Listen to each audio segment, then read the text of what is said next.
August 2025 ఈ నెల మీకు శుభ ఫలితాలు ఎలా ఉన్నాయంటే అర్ధాష్టమ శని నడుస్తుంది. జాగ్రత్త, నాలిక మీద వచ్చి శని భగవానుడు కూర్చుంటున్నాడు. ఈ నెల కొంచెం మీకు మిశ్రమం, కాస్త బలహీనంగా కూడా ఉండొచ్చు ఈ నెల. ఇది వార్నింగ్ కాదు, జాగ్రత్త అది మాత్రమే. వ్యాపారంలో ఏదైనా కొత్త పెట్టుబడి పెట్టడం సముచితం కాదు. This is not the right time for investment. వ్యాపారం నిర్వహించడంలో జాగ్రత్తగా ఉండండి. ప్రతి పనిలోనూ మీరే చూసుకోండి.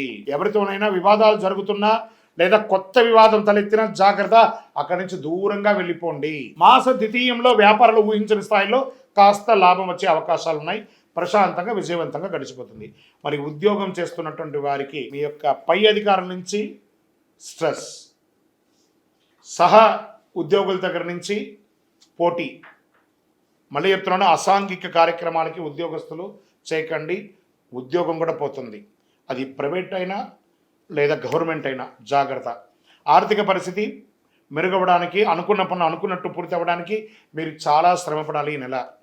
నిరుద్యోగులకి ఎన్నో రోజులుగా ఎదురు చూస్తున్నారు విదేశాల ఉద్యోగం కోసంతో కూడా ఒక నెల వేచి ఉండి అన్ని చక్కగా ఉంటుంది. వృత్తి ఉద్యోగాలు అధికారులు ఈ రాశి వారికి నమ్మకం తగ్గే అవకాశంగా కనబడుతుంది. షేర్ మార్కెట్ స్పెక్యులేషన్ తదితర ఆర్థిక లావాదేవీల వల్ల ఏమాత్రం లాభం ఉండదు, జాగ్రత్త. మిత్రుల సహాయంతో ముఖ్యమైన పనులు పూర్తి అవుతాయి. కోర్టు వ్యవహారం కాస్త మిమ్మల్ని తలనొప్పిగా కంటిలో నిలిచేలాగా ఉంటుంది, జాగ్రత్త. విద్యార్థులు సునాయాసంగా విజయాలు సాధించే అవకాశాలు ఉన్నాయి. విద్యార్థులు యువతకు ఈ సమయం కాస్త అనుకూలంగా ఉందని చెప్పచ్చు.